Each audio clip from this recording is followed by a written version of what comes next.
TikTok barado, FB nanganganib, Renden, baka Instagram, YouTube nahihiya pa kayo?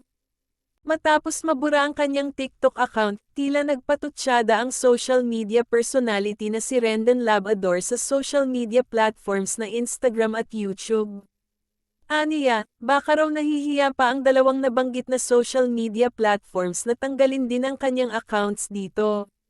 Nasasad sa kanyang post, baka Instagram at YouTube nahihiya pa kayo. Baka gusto ninyo na din sundan ang pag-delete ng lahat ng SOCMED accounts ko? Dagdag pa niya, grabe dito sa Pinas. Ayaw ninyong magising ang mga Pilipino sa katotohanan.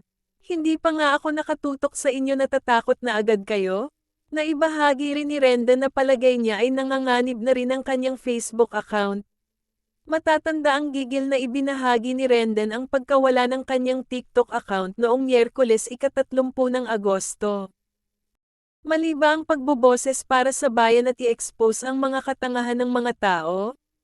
Pero yung mga content at TikTok account na puro kabastusan at kahayupan ay hinahayaan ninyo? Aniya.